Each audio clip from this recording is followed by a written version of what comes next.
Muy buenas tardes, amigos y amigas. Lamentamos las demoras. Tuvimos unas inconveniencias técnicas y una falla en la red eléctrica. Sin embargo, estamos aquí con el conversatorio internacional Procedimientos e Intervenciones Policiales, segunda parte. En esta ocasión nos acompaña como moderador el maestro Pablo Camacho Sánchez. Él es licenciado en Derecho por la Universidad Nacional Autónoma de México, licenciado en Antropología Social por la Escuela Nacional de Antropología e Historia, maestro en Ciencias Penales con especialidad en Victimología por el Instituto Nacional de Ciencias Penales, maestro en Ciencias Penales con especialidad en Ciencias Jurídico-Penales por la Universidad de España y México. En su experiencia laboral es coordinador de proyectos en la Procuraduría General de la República de 1999 a 2001, jefe regional de la Agencia Federal de Investigación de la Procuraduría General de la República de 2001 a 2010, director de Coordinación Interinstitucional y Territorial de la Secretaría de Seguridad Pública del Distrito Federal, así como formador de formadores en la capacitación para personal sustantivo de la Procuraduría General de la República en el Diplomado de Atención a Víctimas Migrantes. Maestro Pablo, ¿cómo está usted el día de hoy? Un gusto tenerlo de nueva cuenta aquí. Hola, ¿qué tal? Muy buenas tardes a todos y a todas. Asimismo, desde México hasta Colombia y diversos países hermanos latinoamericanos que nos están escuchando, reciban por favor un respetuoso y atento saludo y el cariño fraterno de esta nación mexicana y por supuesto la ayuda y petición importante que tenemos sobre esta problemática en seguridad pública que tanto nos está lastimando y que hoy agradecemos profundamente a nuestros amigos y amigas, a estos importantes servidores públicos, a esta gente entregada que ha sabido crear caminos en la República Hermana de Colombia, que han venido a apoyarnos. Así que bienvenidos todos y todas a esta segunda parte de este importante conversatorio. Queremos comentarles que habíamos planeado hacer únicamente una primera parte, pero han sido cientos las peticiones, las cartas, los llamados, las dudas que se han generado y por supuesto, amigos y amigas, no es para menos. Yo quiero comentarles que desafortunadamente Colombia empezó este difícil proceso hace más de 50 años, que fue un proceso muy doloroso de guerras, de narcotráfico, donde se pudo ver toda clase de desgracias, incluyendo, por supuesto, la muerte de una alta cantidad de servidores públicos, policías, militares, marinos, personas de puntos importantísimos en la política, candidatos presidenciales. Se llegó a tal grado de dolor y sufrimiento que se pensó que la patria amorosa se perdía. Y sin embargo, la gente valiosa, determinada a salir adelante por su pueblo, por su gente, formaron un camino y crearon historias. Historias que hoy venimos a escuchar. Buenas prácticas que funcionaron. Generosamente están aquí nuestros amigos para apoyarnos y vamos a empezar sin más preámbulo y a su vez pidiéndoles humildemente que se presenten, que comenten algo de su experiencia en la vida. Vamos a darles 20 minutos. Les pedimos un currículum muy breve.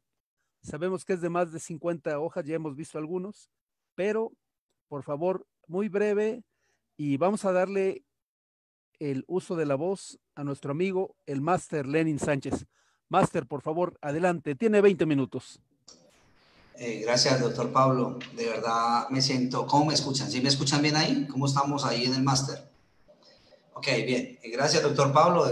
Una vez más, agradecido pues primeramente con Dios ante todo, que es el que nos da la vida y permite estos tipos de eventos tan importantes para las personas que quieren de pronto escuchar y quieren compartir algunas experiencias en lo que se vive. Gracias, de verdad, pues ya llevo cerca de unos 20 años en este tema. Soy exfuncionario de las Fuerzas Militares de Colombia. Trabajé con el Departamento Administrativo de Seguridad DAS en la parte de protección especial a dignatarios.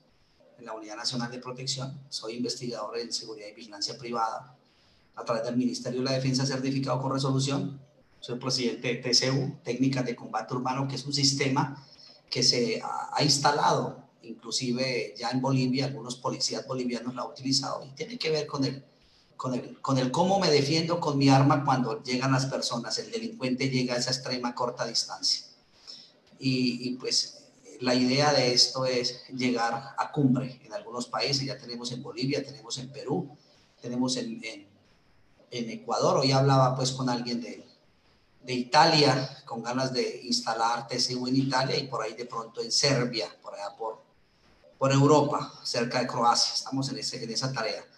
Pero lo más importante que en lo que se basa el cumplimiento de los que estamos aquí reunidos es darles a conocer, es darles a entender, de pronto es darles a saber, darles una conjetura especial de los procedimientos policiales, de cómo funcionan esos procedimientos policiales.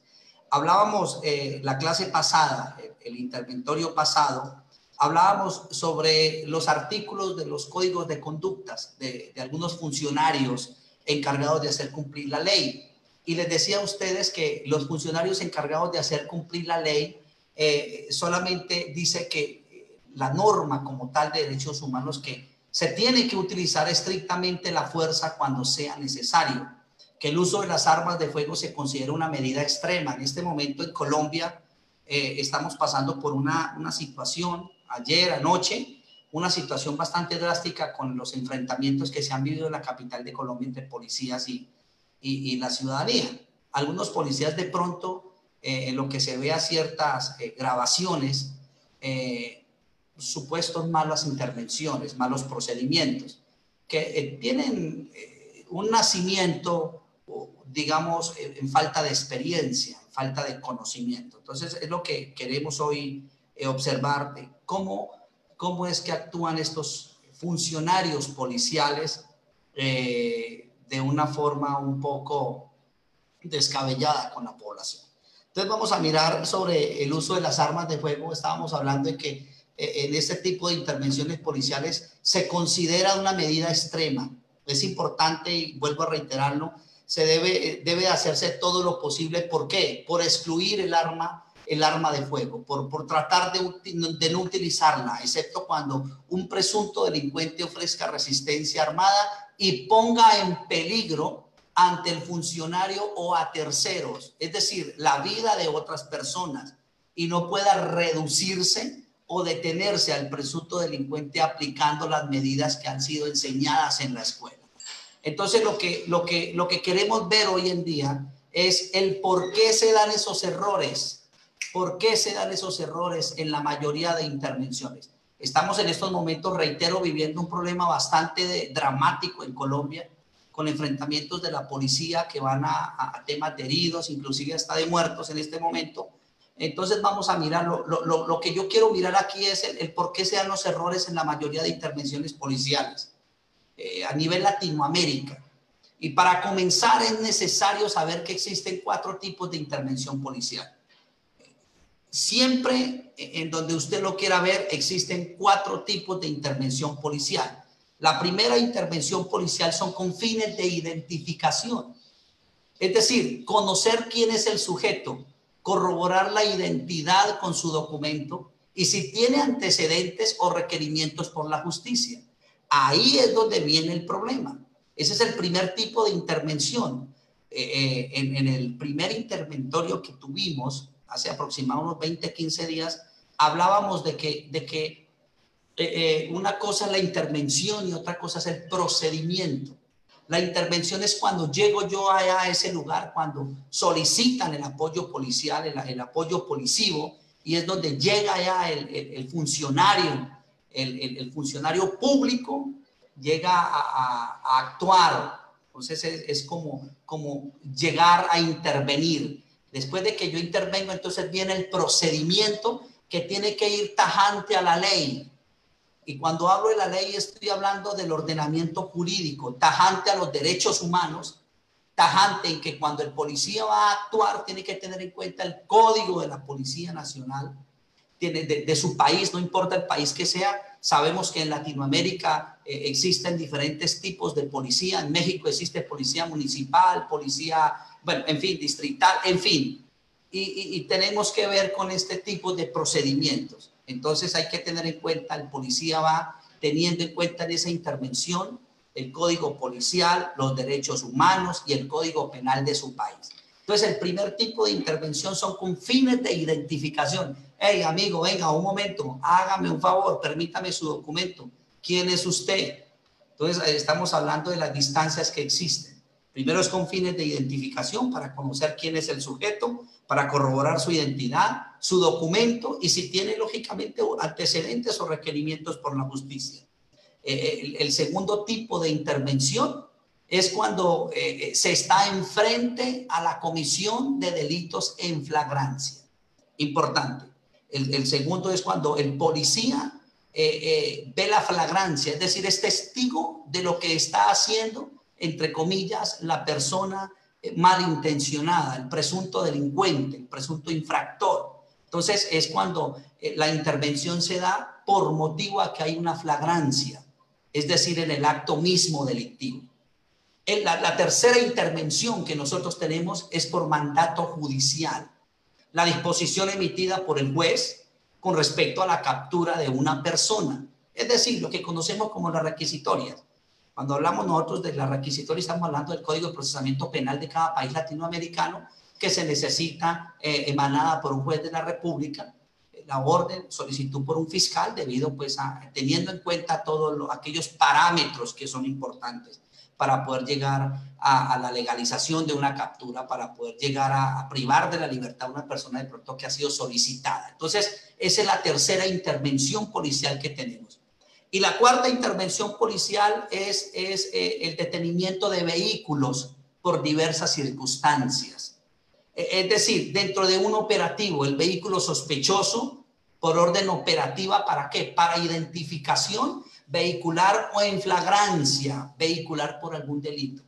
Cuando lo que allá en México se conoce como retenes, aquí se decían retenes, hoy en día se dice control, los típicos puestos de control que ejerce la Policía Nacional, que es para fines también de identificación, pero en sí es para tener en cuenta un operativo, es decir, para poder verificar aquellos vehículos que llevan, que portan, que traen placa del vehículo, si es un vehículo de pronto que está requerido por las autoridades de tránsito, tiene embargos o de pronto aparece como un vehículo hurtado.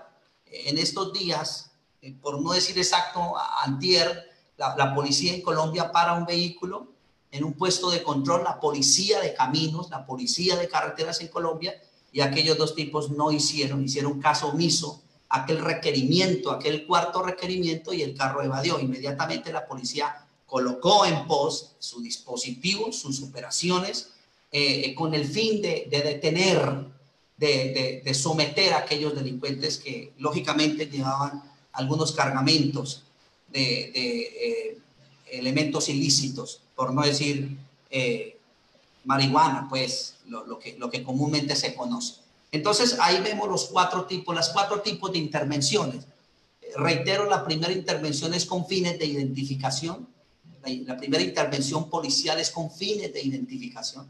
La segunda intervención policial es cuando se trata de la flagrancia, cuando está al frente de la comisión de delitos en flagrancia.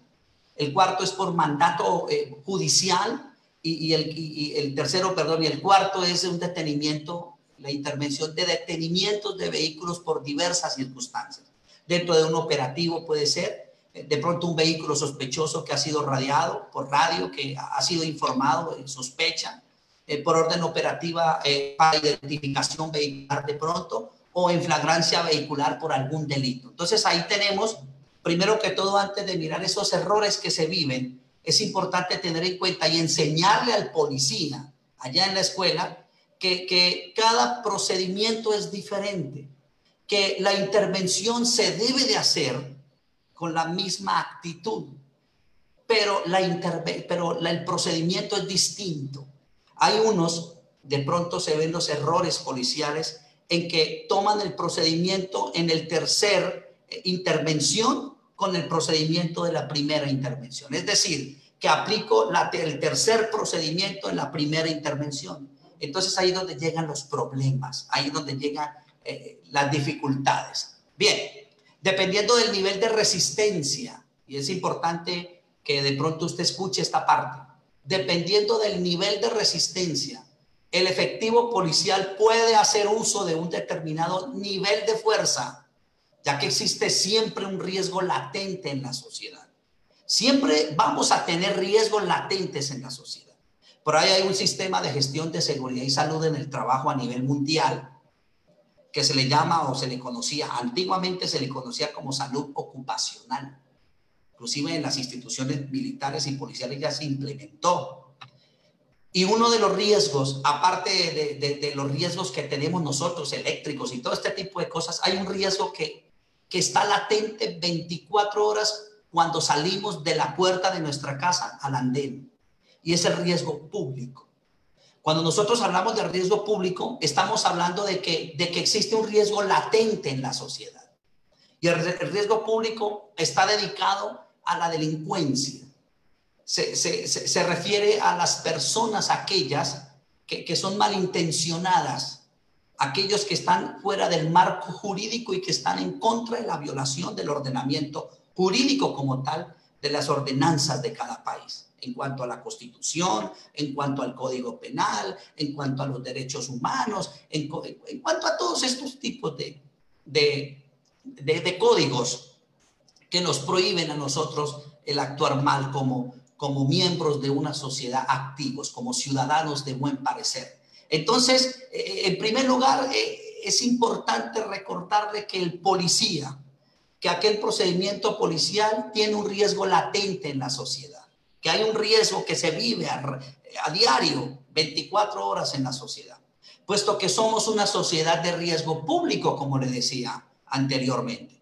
Ahora, ese riesgo latente puede ser controlado solamente con la presencia policial. Entonces, el simple hecho de ver a un policía bien uniformado, de ver a un policía que dice buenos días, buenas tardes, han habido se ha intentado la comisión de delitos, pero simplemente hemos escuchado las noticias que sultano o fulano de tal fue capturado, y al capturarlo la Policía Nacional o la Policía Departamental o la Policía Municipal le encuentra un arma de fuego que al parecer pretendían hacer algún acto delincuencial, o le capturaron o le encontraron una granada o le encontraron un cuchillo, y se estudia o se investiga qué pretendían hacer estos delincuentes o este delincuente con este cuchillo o con esta arma. Entonces vemos nosotros que el primero es que ese riesgo latente se puede controlar simplemente con la presencia policial. El simple hecho de ver la delincuencia, la policía, lo que hace la delincuencia es huir, salir, correr, abandonar las intenciones que tienen de delito. Por eso es que el empaque del efectivo policial debe ser ejemplar, imponente en cuanto a su presentación y terminología. No sé si les hablé hace los días pasados que tuvimos el primer conversatorio sobre un policía que captura a dos personas y lo lleva ante la fiscalía, ante el juez, y este policía no sabía ni expresarse. Es más, no conocía ni cómo era el procedimiento del Código Penal. Entonces, miren que es importante la presencia y el empaque policial, la forma, la presentación y la terminología es importante. Pues para que con su sola presencia al caminar haga desistir a través de la disuasión, porque es importante, el policía tiene que ser disuasivo. El policía no debe de dar miedo. Hay muchos que odian la policía y le tienen miedo a la policía. Entonces, la policía no tiene que generar miedo, tiene que generar disuasión. Si es posible, a cualquier delincuente que desea generar un riesgo o actividad sospechosa. Por eso es importante que el policía tenga un buen empaque. Ahora, vamos a mirar los grados de peligrosidad de la intervención policial. ¿Qué grados tiene de peligrosidad la intervención policial de acuerdo al nivel de resistencia del protagonista de la escena intervenida? O sea que existen unos grados de peligrosidad que el policía tiene cuando se enfrenta, cuando llega al lugar de los hechos, cuando llega en esa situación donde ha sido solicitado el efectivo policial, pues resulta que hay unos grados de intervención policial y hay unos grados de resistencia del protagonista en la escena intervenida. Hay unos grados de peligrosidad se convierten. Entonces vamos a analizar esos grados de peligrosidad. Bien, no sé, por acá está lloviendo, está cayendo bastante agua y está tronando bastante. No sea que de pronto se vaya la energía y quedemos un poco como muertos por este ámbito.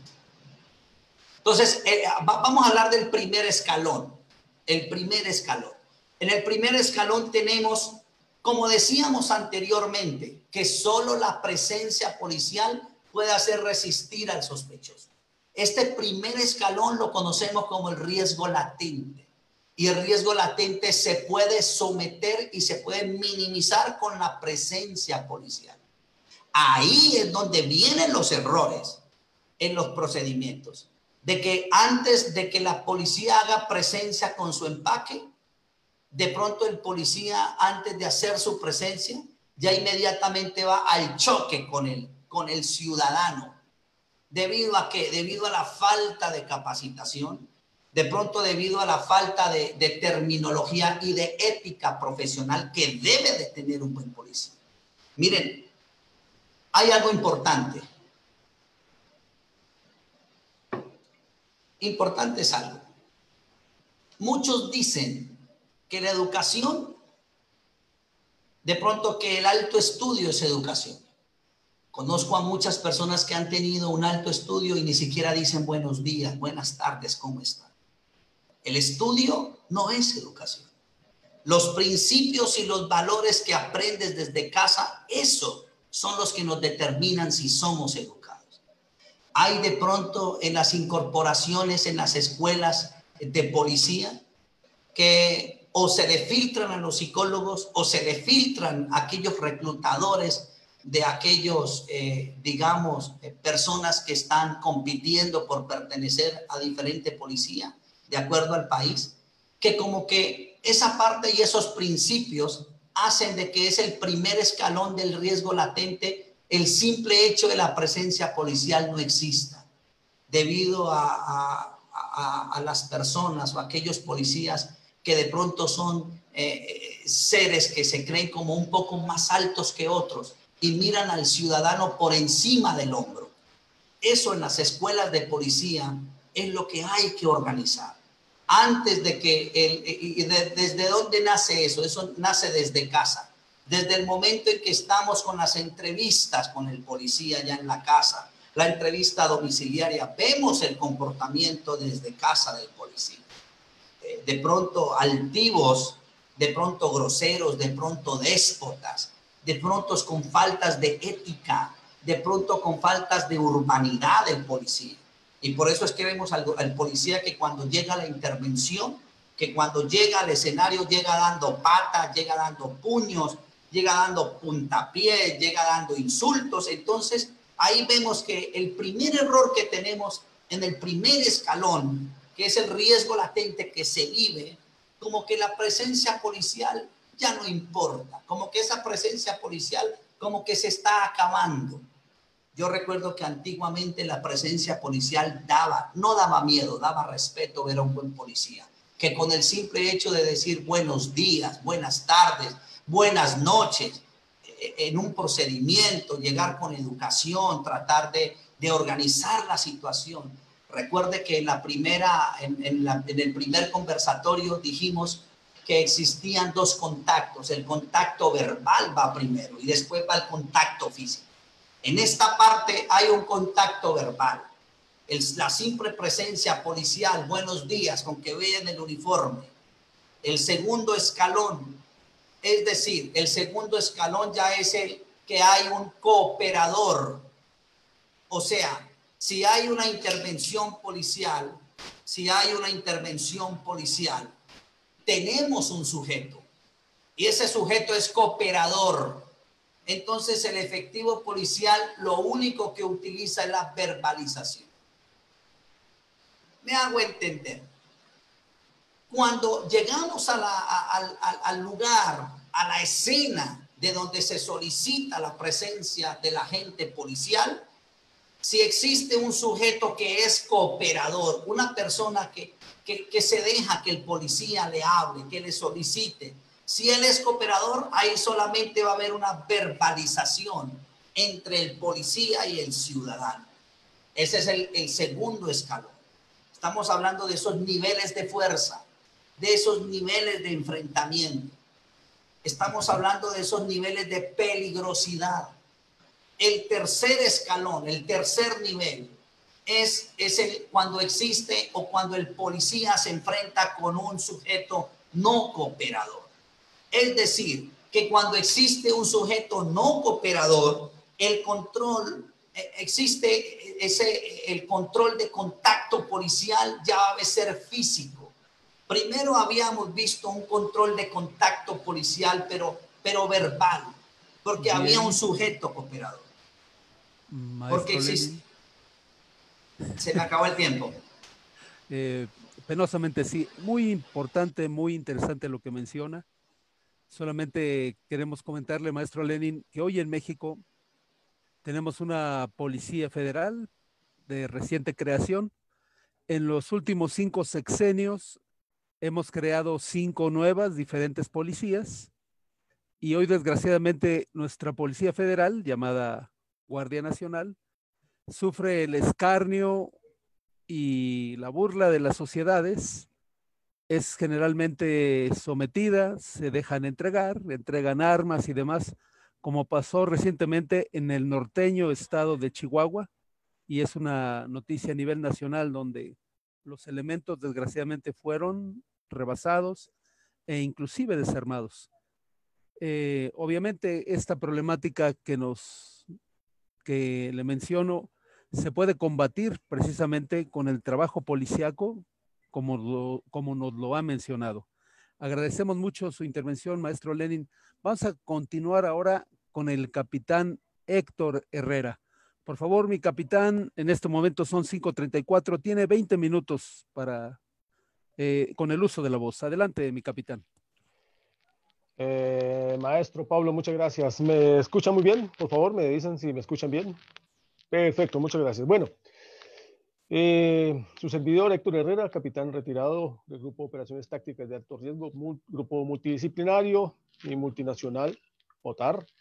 Mi experiencia operativa ha sido de 23 años al servicio de elemento operativo en terreno, 11 años de esos 23 como instructor táctico internacional, militar y policial. Fui instructor de la Unidad Nacional de Protección de Colombia durante los años 12, 13 y 14, 2012, 2013, 2014, de diferentes policías a nivel de Latinoamérica. Y bueno, mi experiencia operativa ha sido mucho por el lado del Medio Oriente y bueno, vengo a compartir un poco sobre el tema, lo que estamos hablando. Aprovechando lo que dijo Lenin, es muy cierto. Eso es como estar él sentado en un vehículo y estar viviendo y estar transmitiendo lo que se está viviendo en ese momento en un procedimiento justamente que se vive en ese momento. También quiero apoyar que el policía llega a una situación de, digamos, de estrés, un estrés emocional, o sea, una especie de desmotivación para trabajar ya porque porta el uniforme sin vocación. La clase pasada estuvimos conversando justamente sobre el tema de lo que es el control de estrés y el pánico en el frente de acción, en el frente de combate, en donde muchos de nuestros uniformados llegan al suicidio justamente por la estigmatización y por toda la guerra interna que vivimos nosotros o lo que hemos sufrido el estrés postraumático. También estuvimos hablando que el gusto por la vida ya se ha perdido cuando hemos sufrido el estrés postraumático. Inclusive los uniformados pierden el gusto por la vida justamente a causa de las situaciones que se han vivido con anterioridad. También hablamos el conversatorio pasado sobre que los seres queridos son los que pierden o nos ayudan a perder a nosotros la motivación para seguir adelante y calmar o alivianar la enfermedad que nosotros vivimos, como se llama el estrés postraumático. También conversamos la vez pasada que los síntomas varían de cada persona. Algunos son de sueño, otros sufren insomnio, otros sufren pesadillas, otros se orinan, otros sufren de nervios. Y realmente lo que tenemos que darnos de cuenta de que esto es una enfermedad que poca gente realmente lo conoce o sabe que lo tiene. Como lo dije la vez pasada, a partir del año de 1970 hacia acá, a partir del año 1970, el estrés postraumático empezó a manejarse como una condición médica, más no como una locura psiquiátrica. Recordemos que en la Primera y Segunda Guerra Mundial hubo muchas personas o muchos soldados que sufrieron el estrés por la fatiga de combate, que justamente los llegaba al suicidio, a todos los problemas que les acabé de nombrar, justamente porque no eran tratados con su respectiva orientación médica. Acordémonos que el estrés postraumático nunca se va a acabar, o sea, siempre va a estar ese flagelo en nuestras vidas, siempre vamos a estar ahí con el estrés postraumático. Lo único que podemos es alivianar esa situación que se presenta, justamente contando con el apoyo de las personas, contando con el apoyo de nuestros familiares. Y aparte de eso, pues hay una gran serie de procedimientos a fin de que nos podamos salir de esa situación.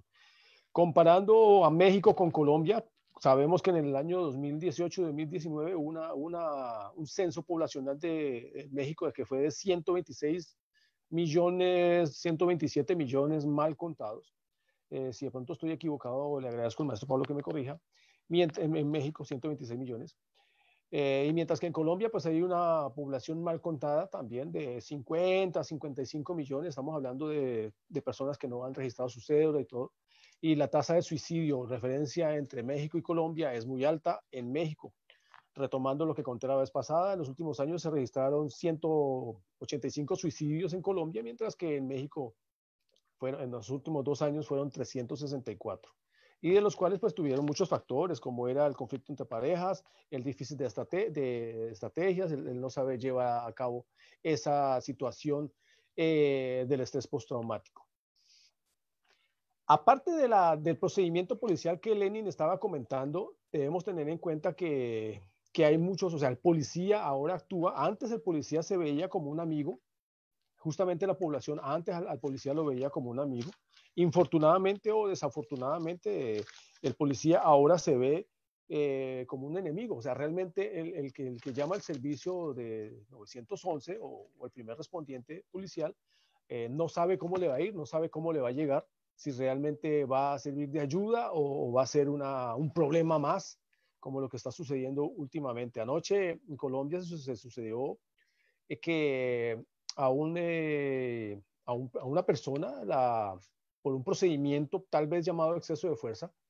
La versión, hay siempre 2 versiones, la versión de la víctima y la versión oficial, por así decirlo, en donde la víctima murió después de un procedimiento policial, supuestamente por la aplicación del taser, de este aparato de corriente, pero no se había hablado, no sé, o las grabaciones que se han mostrado referencia a eso, es que este sujeto que falleció a causa del posible procedimiento policial, han mostrado las grabaciones que él se puso a pelear, a repartir puños, patadas y en estado etílico contra los policías, pues haciendo una situación que desencadenó que varias estaciones de policía, comisarías de policía, hayan sido incendiadas. Si no estoy mal, cerca de unas 50 estaciones de policía han sido incendiadas. Aparte de eso, infinidad de uniformados heridos y también población civil. La desmotivación es el tema que vamos a tratar hoy, es que es un problema que basa su carácter que es muy dañino, el tema de la desmotivación, y que el hecho es muy simple. Nosotros a la desmotivación la tendemos a subestimarla. Y eso hace que aumente el pequeño espacio que nuestro cerebro tiene para soportar cargas emocionales. Las personas que tienen estrés postraumático o que están expuestas por una situación traumática experimentan deseos suicidas por causa de la depresión, de la frustración y el enojo, que eso se da a entender muy fácil. También tienden a sentirse culpables por causa de no haber evitado, que hayan sucedido muertes o nuestros compañeros o las personas de alrededor hayan salido heridas y con lesiones poco de gravedad, más fácil. También no todas las personas que atraviesan por situaciones peligrosas, vitales en ese momento, sufren el estrés postraumático. Un ejemplo puede ser de que yo en este momento estoy sufriendo un ataque, un atraco, un atentado. Yo puedo reaccionar, ¿sí? Es un ejemplo que estoy diciendo, yo puedo reaccionar, soy una de las tantas personas que hay por ahí. Reacciono, me desenvuelvo bien, busco el sentido de supervivencia, pero después de que ya ha sucedido todo, ya que han pasado 5, 10, 15 minutos, yo llego a mi casa de manera tranquila y de un momento a otro empiezo a sufrir el estrés postraumático. Empiezo a quedarme en blanco, me bloqueo, empiezo a llorar, justamente porque en ese momento se activó el efecto del pánico, el pánico en ese momento, y atrae como tal el estrés postraumático. Para que haya una explosión o un detonante del estrés postraumático deben haber varios factores. Algunos de estos son, por ejemplo, que de todos los que he hablado antes, salir lastimado es el pánico que genera. Siempre buscamos el tema de supervivencia, salir lastimado. O ver que nuestros parientes o amigos que están cerca mueran en el acto.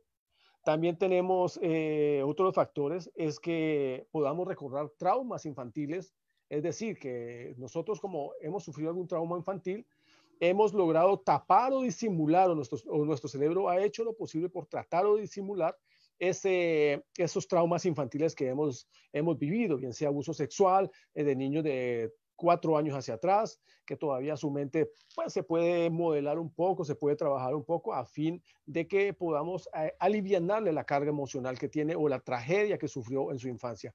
Entonces, esos estrés, esa situación del asalto que estoy tocando en este tema, hace que revivamos ese capítulo.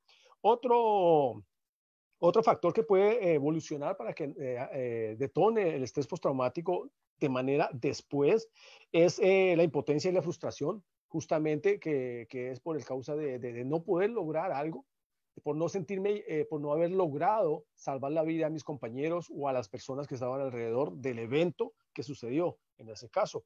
También tenemos el detonante que es después de que yo salgo de un caso de estrés postraumático, después de que yo salgo de un caso de estrés, de un evento traumático, disculpen,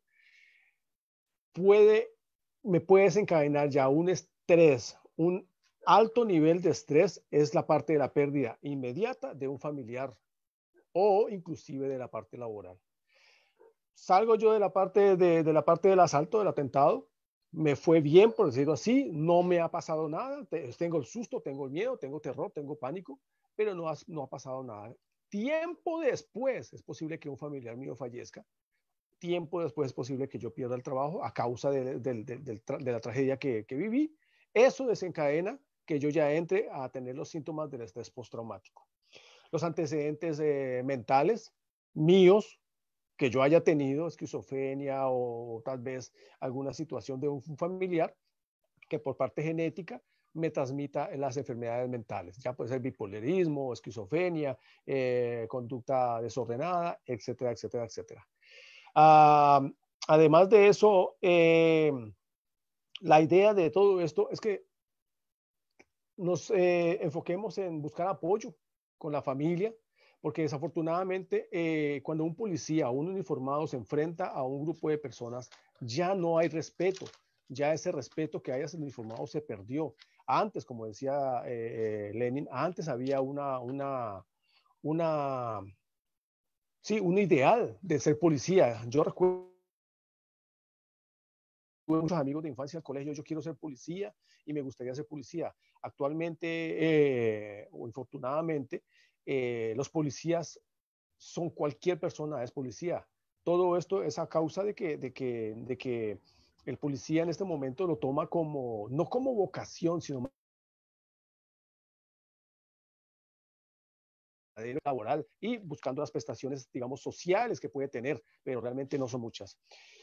El policía trabaja desmotivado, el uniformado trabaja desmotivado. Cuando va a un procedimiento en la calle o un procedimiento en tal parte, aparte de que no tiene los elementos, los elementos o las herramientas acordes a su función, vehículos en buen estado, radiooperaciones en mal estado, munición deteriorada, armamento con poco mantenimiento, poca práctica en su experiencia, en su entrenamiento habitual, eso desmotiva mucho al uniformado, o sea, le genera una ansiedad.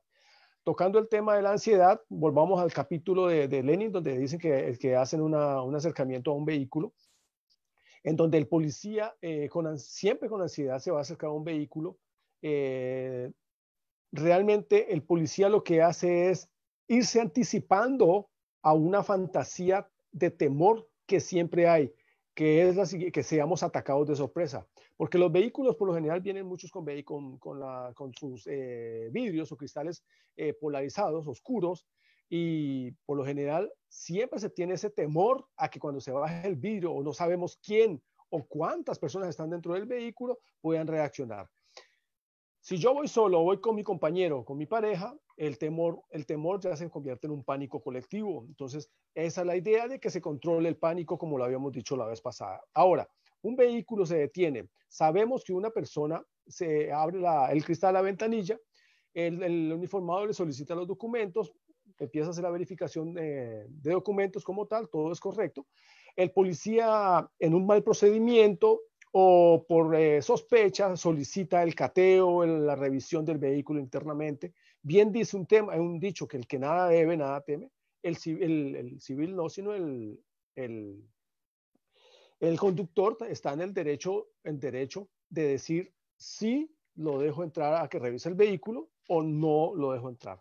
En Colombia, en caso tal, si no permite entrar el vehículo, entonces se le debe llamar a un fiscal a que ejecute el acompañamiento. Y no se realiza la verificación interna del vehículo, ya sea que el vehículo, o sea, porque el vehículo es una propiedad privada, no se hace una verificación del vehículo a no ser que haya un fiscal de turno. Un fiscal de turno viene, ejecuta la orden de operaciones y ahí sí de manera obligada se hace la verificación del vehículo. Pero como dije ahora, el que nada debe, nada teme. Justamente, como había dicho ahora, no hay respeto por la autoridad.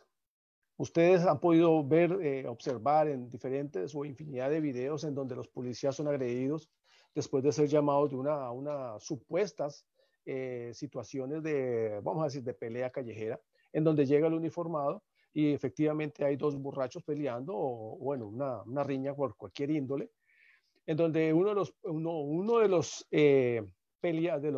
peleadores es detenido y de manera inmediata aparece el barrio, toda su colonia, toda su calle, todos sus vecinos a liberarlo, a tratar de liberarlo. Obviamente por la policía, por lo general, asiste entre 2 o máximo 3 uniformados al momento y mientras el apoyo llega, si es que el policía tuvo la fortuna de poder utilizar sus radios, si es que no fue robado antes en esa gresca, si la policía tuvo la fortuna de llamar refuerzos o un buen vecino llamar a pedir refuerzos, los policías han sido agredidos, han sido golpeados, han sido ultrajados y han sido ofendidos en toda su situación. Todo esto a causa de que ya la policía no tiene el respeto, no infunde el respeto que antes había. Ahora lo que se infunde es miedo y posiblemente repudio, justamente por las actuaciones policiales que en algunas ocasiones se han visto. El personal uniformado también se desmotiva porque no tiene el apoyo justo de sus mandos. Vamos a suponer que en esta pelea que hubo, uno de los detenidos pues se escapó justamente a causa de la azonada que hubo. El policía llega allá a dar reporte donde el mando, y el mando lo que hace es llamarle la atención, castigarlo de una u otra manera, pues, porque el mando que está detrás del escritorio no sabe lo que se vive en la calle. Ya mi amigo el mando, repito, es amigo del intendente municipal y lo pusieron ahí de sorpresa. Entonces mi amigo, el que está de mando, de jefe, no sabe lo que se vive realmente. Inclusive, supongamos que mi jefe o mi líder operativo o mi mando haya sido operativo, sepa cómo es la movida en la calle, él no estuvo presente en ese momento cuando se escapó el personaje que fue aprehendido con un arma blanca o con un arma de fuego, lo que sea.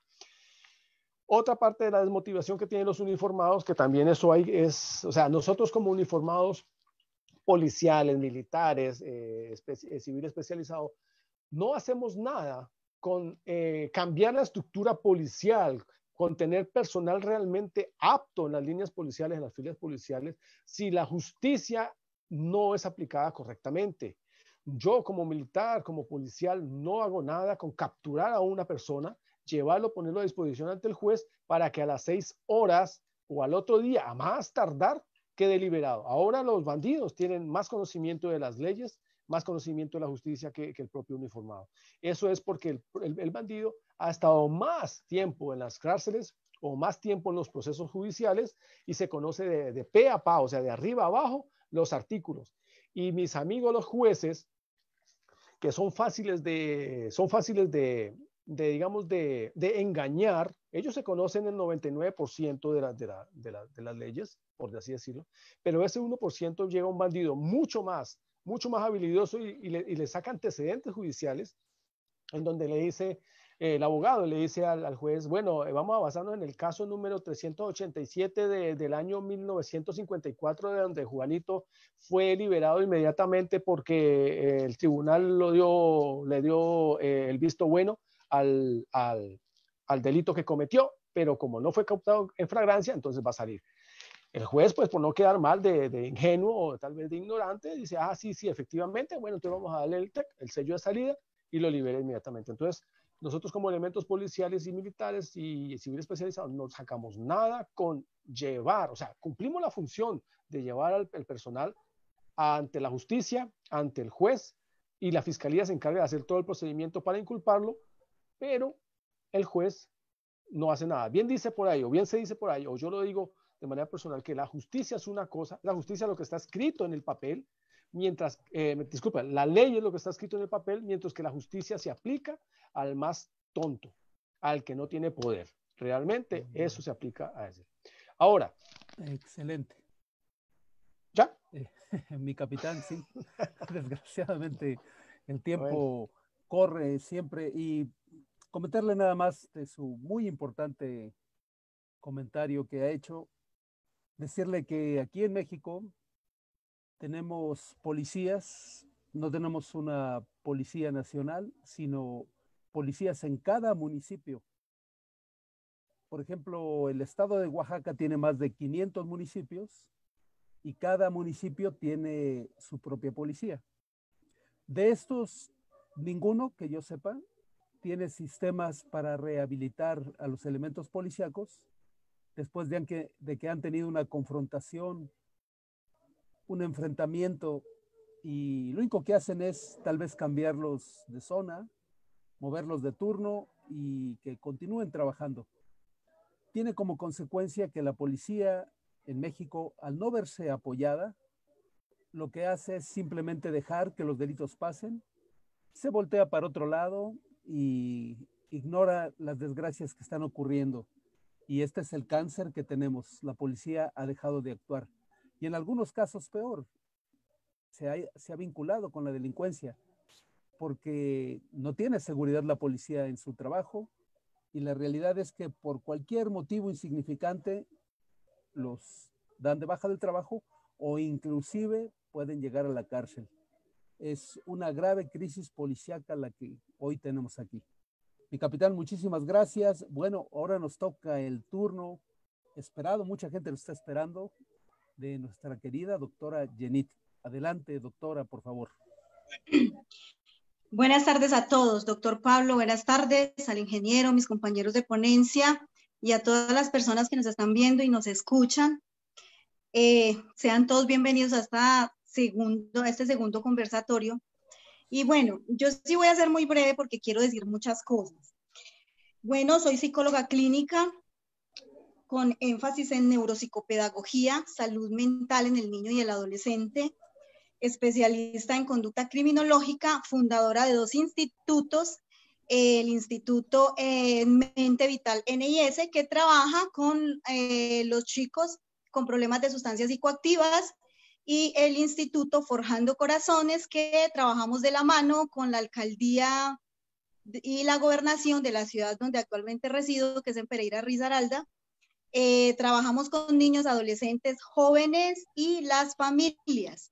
Tenemos un grupo de psicólogos, nutricionistas, trabajadores sociales, psiquiatras, y trabajamos de la mano en pro de la salud física, emocional y mental de toda la familia.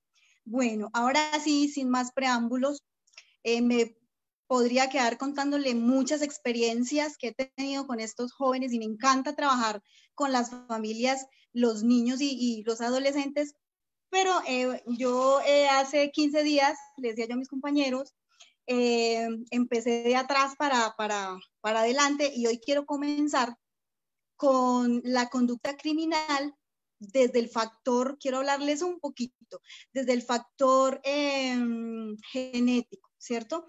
Bueno, quiero comenzar con una pregunta, y es, nos hacemos muchas veces esa pregunta: ¿por qué la mayoría de crímenes violentos como la agresión o el asesinato son cometidos por una minoría de personas que además son reincidentes, ¿cierto? Y peor aún, menores de edad, adolescentes. Uno dice, ¿pero por qué? Desde niños están delinquiendo. ¿Qué está pasando con esta juventud hoy día, cierto? Y actualmente, en los últimos años, se ha disparado el crimen por parte de estos chicos. Desde la perspectiva genética, es que a pesar de haber docenas de genes asociados a conductas violentas, hay 2 que están especialmente relacionadas con la agresividad, y se trata del gen CDH13 y el gen MAO-A. Bueno, pero estos genes, ¿qué hacen, cierto? Vea, para la ciencia, estos genes son los genes del asesino en serie. El gen CDH13 contribuye al desarrollo de las conexiones neuronales y está asociado al trastorno de déficit de atención e hiperactividad. Esto quiere decir que cuando este gen está muy débil en un individuo, entonces produce estos trastornos, ¿sí? El trastorno de déficit de atención e hiperactividad, que van muy relacionados a la conducta violenta de un individuo. También está ese gen MAO-A o el gen MAO-A. Este gen MAO-A tiene una particularidad, y la ciencia lo llama, aquellos que han hecho estudios genéticos sobre la conducta violenta, es llamado también el gen del guerrero. El gen MAO-A es el encargado de degradar neurotransmisores como la dopamina, la noradrenalina y la serotonina, 3 sustancias químicas cuyo sutil equilibrio depende la salud emocional y las reacciones ante el estrés. En este gen MAO-A, tiene o existen 2 variantes, una variante que es débil y la otra que es activa.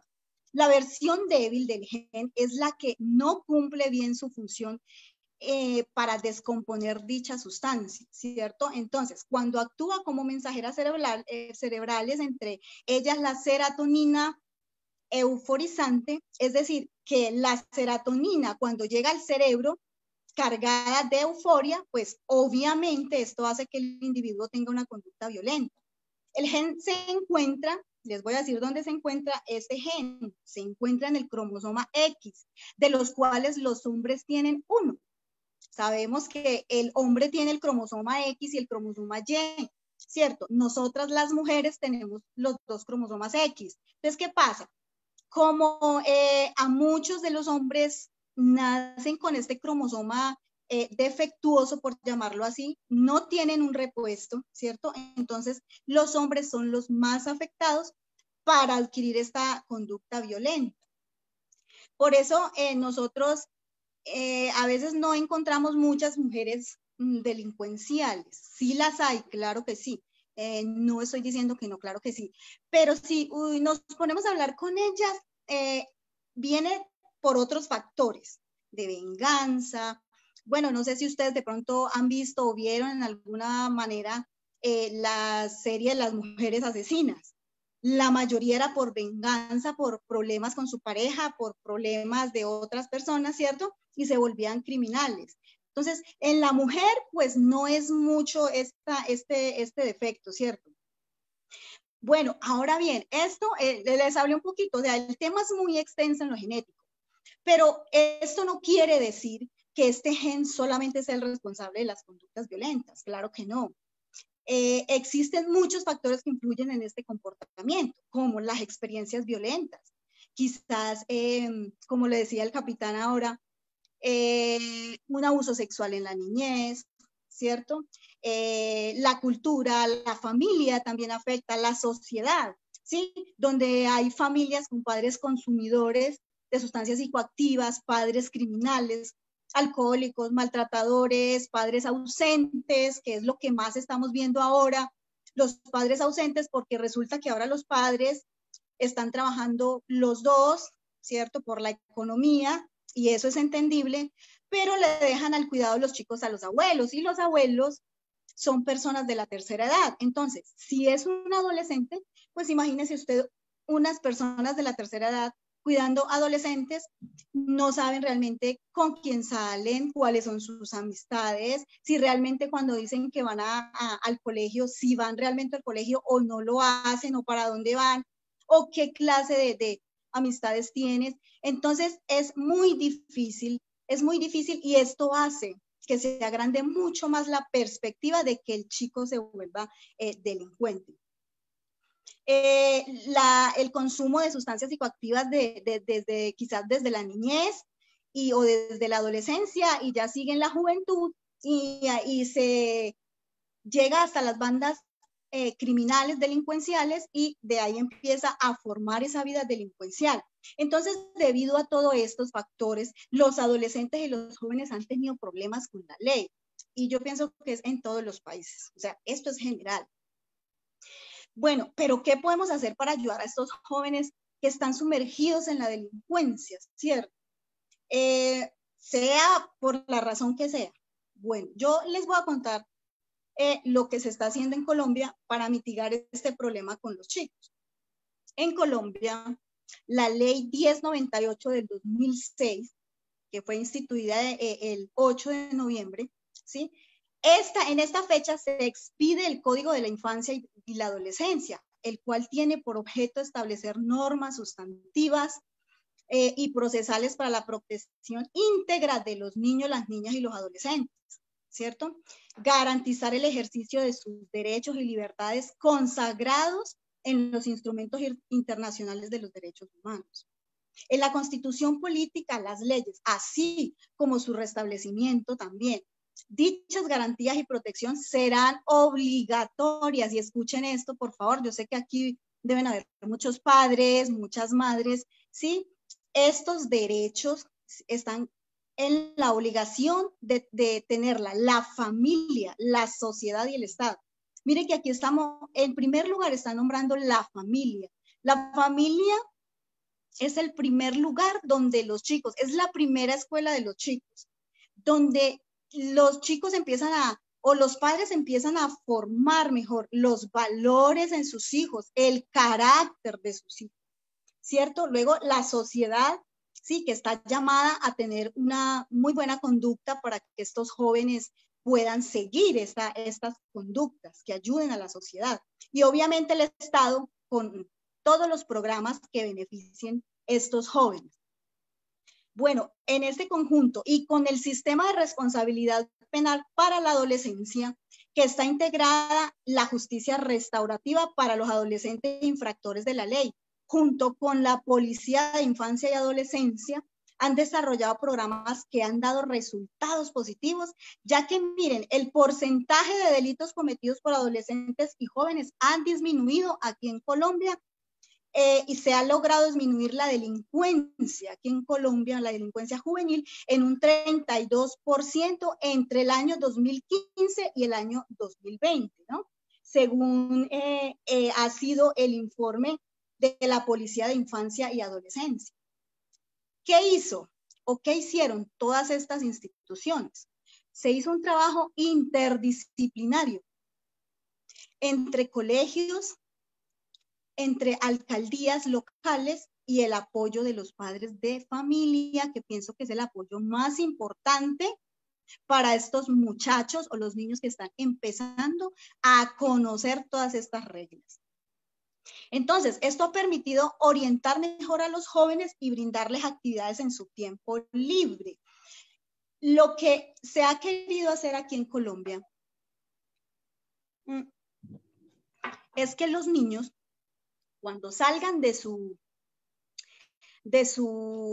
estudiar, ¿cierto? De su jornada estudiantil, después de que hayan hecho sus tareas y hayan cumplido con todas las tareas del colegio, no se queden sin hacer nada en casa, ¿sí?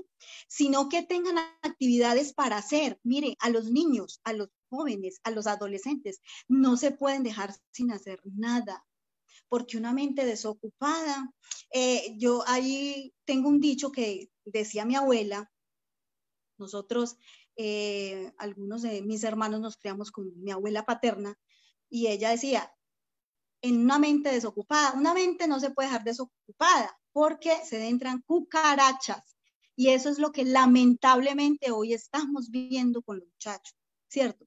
Terminó de estudiar, bueno, vaya, duerma. Algo muy importante y ahorita que se nos está saliendo de las manos es la tecnología.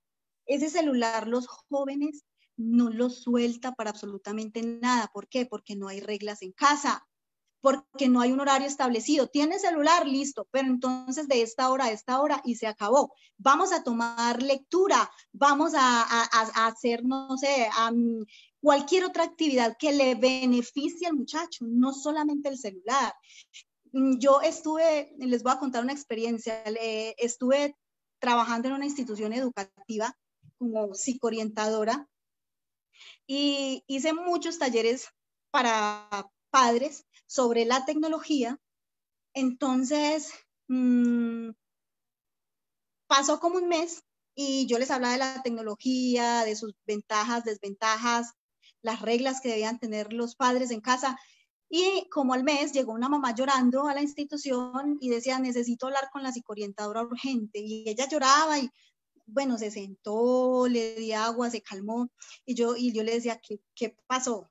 Mamá, ¿qué pasó? Y me decía, vea, doctora, mi hija de 12 años, no he podido con ella porque el papá le regaló un celular y mantiene en ese celular.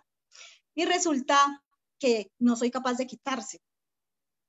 Y ella le tiene clave al celular. Cuando cierto día se fue a bañar, dejó el celular y yo miré y no tenía la clave, entonces entré a su celular y tenía unas fotos totalmente desnuda que se las había mandado a un chico de 14 años también. Entonces yo le pregunté a ella, ¿estuviste en la escuela para padres, en el taller, en la escuela para padres que hablé sobre este tema? No, es que en ese momento no me interesó. Entonces yo pensaba, ahora sí le interesa porque está viviendo esta dificultad. Entonces hay que tener muy en cuenta y hay que estipularle reglas a los muchachos. No, ellos están aún bajo el régimen o la autoridad de nosotros como padres y no pueden hacer lo que quieran. Si queremos criar realmente delincuentes, démosle todo lo que pida un muchacho, démosle todo lo que él quiera. Entonces, miren cómo vamos fallando como padres. Bueno, algunos programas que han ayudado a esta problemática de la delincuencia juvenil, hay un programa aquí en Colombia que se llama De Cero a Siempre y es la atención a la primera infancia. También otro que se llama, o sea, esta atención a la primera infancia se va en compañía con el ICBF, que es el Instituto Colombiano de Bienestar Familiar, que ha otorgado pues esta ley 1098 para ayudar al niño, al joven y al adolescente. Y entonces se mandan psicólogos, se mandan psiquiatras, nutricionistas a los barrios más vulnerables, pues de estos temas, la drogadicción y la delincuencia, y también a madres gestantes para ayudarles, se les lleva comida, ropa y se les da charlas de pautas de crianza, reglas en casa. y prevención de abuso sexual, prevención de sustancias psicoactivas, prevención de delincuencia en los adolescentes. Entonces, esto ha dado muchos resultados. Hay también un programa que se llama Mi Familia, y ya los psicólogos trabajan solamente con las familias, talleres, los padres que no tienen, el padre o la cabeza de hogar que no tiene empleo, entonces se une con la red de apoyo que se llama el SENA, para que el instituto que yo les mencionaba la vez pasada, que es Servicio Nacional de Aprendizaje. Allí el padre estudia cualquier cosa que le beneficie para poner su propio negocio, y allí se está ayudando también. Cuando es madre cabeza de hogar, se le ayuda a que ponga su propio negocio en la casa para que no descuide sus hijos. Y esto también ha dado mucho resultado. Hay también un programa que se llama Jóvenes en Acción, que es un beneficio por parte del CISBEN, ¿cierto? Que es una encuesta de clasificación socioeconómica diseñada por el Departamento Nacional de Planeación, que sirve según la Secretaría de Salud para identificar los hogares, las familias o los individuos más pobres y vulnerables como potenciales beneficiarios de programas sociales, entre los cuales se encuentra la afiliación a la salud, al régimen subsidiado, aquellos que no cuentan con un empleo, aquellas personas de bajos recursos no cuentan con un empleo, no tienen acceso a la salud. Entonces este CISBEN aquí en Colombia les ayuda y los inscribe en las EPS, y ellos son atendidos totalmente gratis, ¿sí? El gobierno les paga por quien tenga, el joven, el adolescente que tenga esté inscrito en el CISBEN y que sea de bajo recurso. El gobierno les paga a estos jóvenes por estudiar, les da un dinero para ayudar a su sostenimiento, ¿cierto? Esto pues en alianza con el SENA. El SENA, como les decía, es un instituto del gobierno que está muy pendiente de los jóvenes que quieren superarse, y es totalmente gratis. Aquí el estudio en Colombia, sobre todo los técnicos, tecnólogos y las universidades, solo son gratis los gubernamentales. Tenemos muchas instituciones educativas superiores, pero son particulares y cuestan mucho. Y a veces en las instituciones gubernamentales no hay las carreras que de pronto los chicos quieren estudiar. Entonces les queda muy difícil.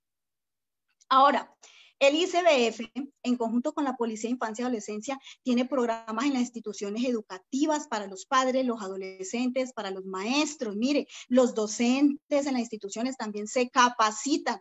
La Policía de Infancia y Adolescencia visita las instituciones para requisar a los chicos y ver si portan armas, navajas, cuchillos o sustancias psicoactivas, sea para consumir o para vender allá, ¿cierto? Las alcaldías y las gobernaciones, en conjunto con los psicólogos y trabajadores sociales, realizan programas culturales que benefician a los chicos. Lo que los chicos quieran aprender, cualquier arte, sea música, tocar un instrumento, danza, teatro, etc.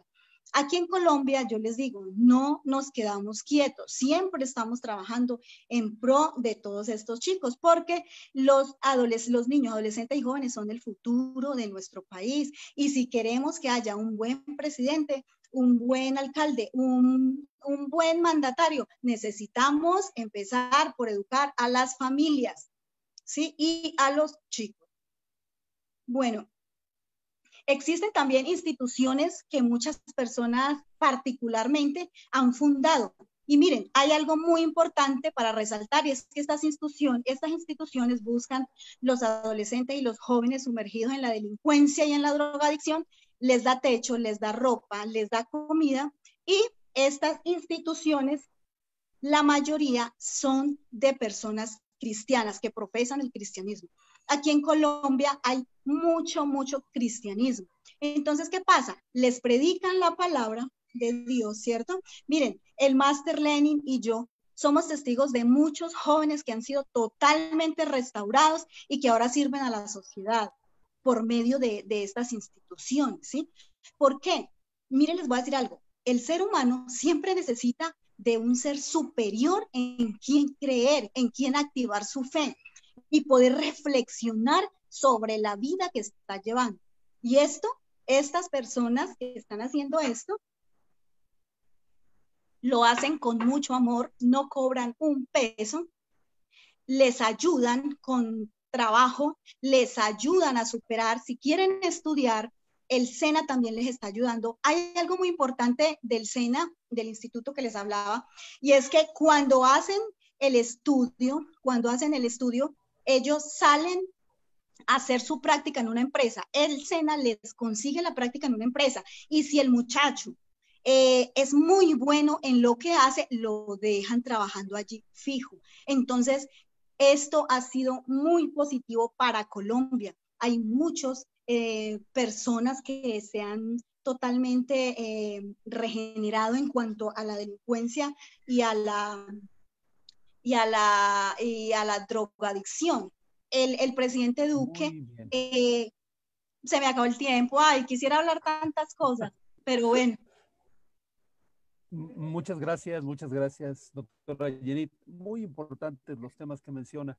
Tenemos que recordar que si se pierde esta infancia que tenemos, se pierde el país completo. Gracias por lo que ha mencionado. Bueno, se está llegando el tiempo de llegar a desarrollar las preguntas. Nos están llegando cientos de preguntas. Estamos intentando tomar la esencia de la mayoría de estas para tratar de hacer una sola pregunta. Tenemos solamente 15 minutos, desgraciadamente, pero bueno, vamos a aprovecharlos bien. La extraordinaria maestra Irma Aguirre comenta lo siguiente, y esta pregunta vamos a iniciar con el Máster Lenin. Pregunta la maestra Irma Aguirre, por favor, Máster Lenin, ¿podría mencionarlos? ¿Cuáles son esos valores desde casa que está nombrando? Si pudiera explicarnos, de repente se vuelve algo muy subjetivo, pero por favor pudiera mencionarnos estos valores desde casa. Adelante, Máster Lenin. Bien, gracias. Sí, miren, realmente, pues es obvio que no hay casualidades. Es obvio de que no existen unas casualidades en lo que tiene que ver con los valores, en lo que tiene que ver con lo que hablaba la doctora Jenny, y es que esos valores son importantes. ¿Cuáles son esos? El tipo de educación, primero que todo, hay unos valores y esos valores son la tolerancia. No existe tolerancia. No hay tolerancia. Es importante aceptar la diferencia de criterios, de opiniones, de culturas, de razas, de religiones. Aceptar a los otros con sus diferencias es básico para conseguir las famosas relaciones humanas. No hay relaciones humanas. No hay relaciones humanas sanas y sólidas. Es un valor muy, muy necesario y va muy unido al respeto. En primer lugar, lo que decía la doctora Jenny es esos principios desde casa. Entonces teníamos que el policial, cuando se presenta allí a generar de pronto un cambio en su vida como policía, al ingresar a la escuela, de pronto ya no viene con esos principios y esos valores. El primero es la tolerancia. Eso aparte de ser un valor, es una fortaleza. Importante, la responsabilidad. Eso es otro valor. Los jóvenes no son responsables hoy en día. Hay jóvenes que hay que estarlos, digamos, como decimos aquí en Colombia, hay que estarlos presionando para que cumplan con sus funciones como jóvenes de casa.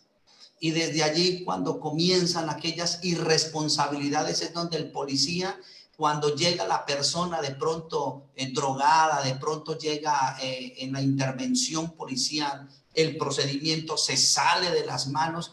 Cuando el drogado, cuando el hombre que está bajo los efectos del alcohol llega, escupe al policía, trata mal al policía, y el policía lo primero que hace es sacar la tonfa, la PR-24, el bolillo, como le llaman por allí vulgarmente, y lo desenfunda y lo extiende en la cabeza de la persona. Porque no hay tolerancia, porque no hay respeto por la por la población, porque no existe ese nivel de control, esos principios que no enseñaron en casa.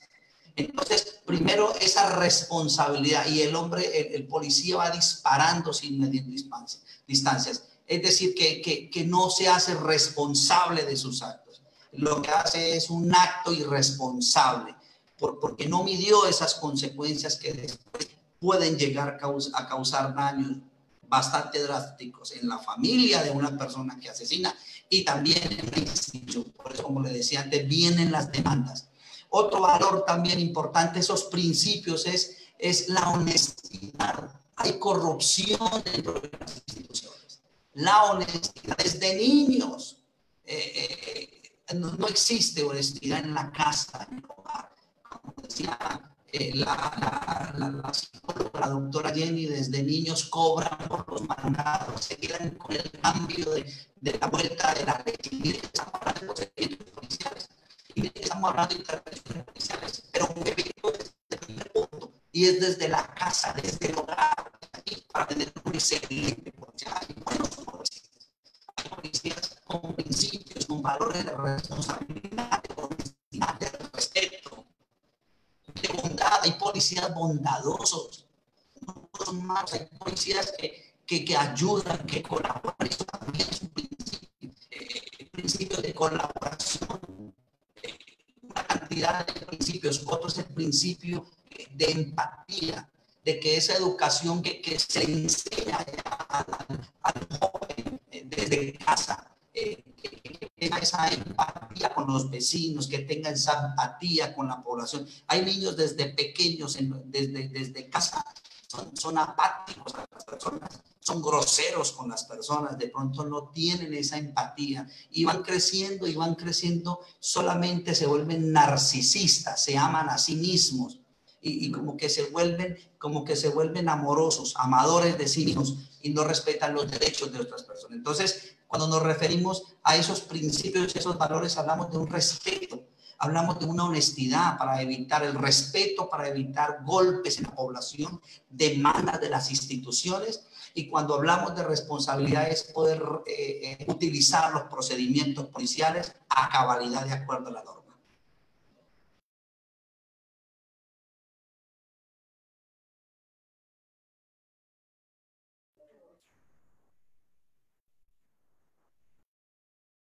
Excelente. Master Lenin ha finiquitado su participación.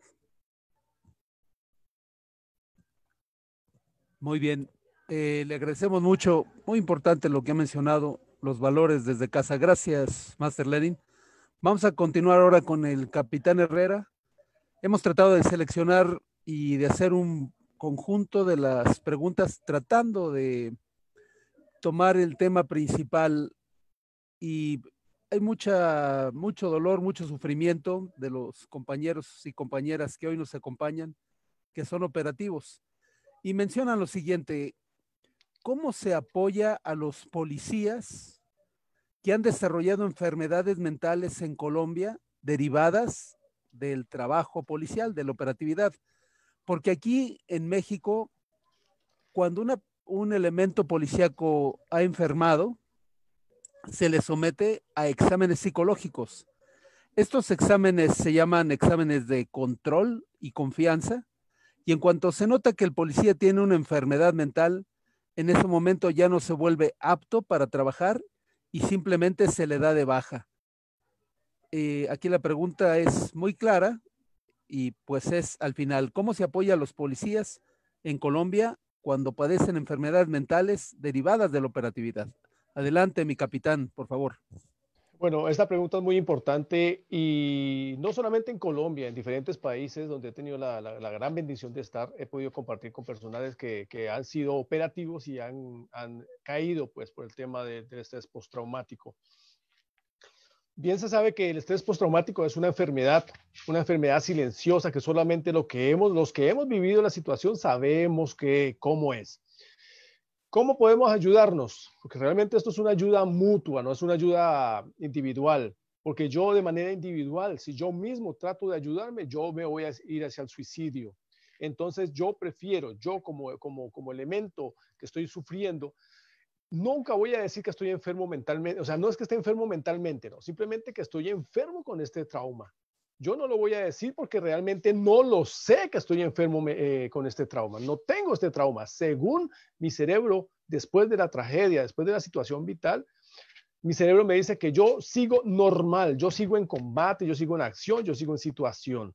Pero cuando estoy fuera de las filas, el entorno social es el que se da cuenta de que yo estoy mal, de que yo supuestamente tengo un tornillo zafado, supuestamente estoy loco y supuestamente necesito un psiquiátrico. ¿Cómo me ayudan? La ayuda, primero que todo, una de las principales ayudas es el apoyo familiar, el apoyo familiar y el apoyo de amigos, de verdaderos amigos. Los verdaderos amigos son los que están al lado de uno en las buenas y en las malas, pero más en las malas. Realmente los amigos, ahí es donde nos damos cuenta. Ya que la terapia de diálogo, eso se llama una terapia de diálogo, que se llama psicoterapia, es la identificación de emociones y la identificación del trauma, el llegar, el conversar, en tratar de decirle que esto es normal, de que todos los que hemos pasado por esa situación vamos a vivir la misma enfermedad, simplemente en diferentes niveles. Adicional a eso, tenemos que buscar apoyo por la familia, como ya lo dije. Tenemos que aprender a sentirnos bien, a compartir. Tenemos que, antes de comenzar a compartir con nuestros amigos y familiares, debemos comentarles cuál es el detonante o cuál es el acto que va a hacer que yo genere el shock. Un ejemplo cualquiera. Por ejemplo, yo estoy con un trauma de explosiones, ya por un petardo, una bomba, qué sé yo. Y mis compañeros van a hacer, me invitan a la fiesta. Yo pues con el trauma postraumático, yo me alejo mucho de la sociedad, no quiero compartir con nadie, pero ellos me invitan. Bueno, yo voy a ir, estoy tratando de dar mi propia voluntad para salir adelante de esta situación.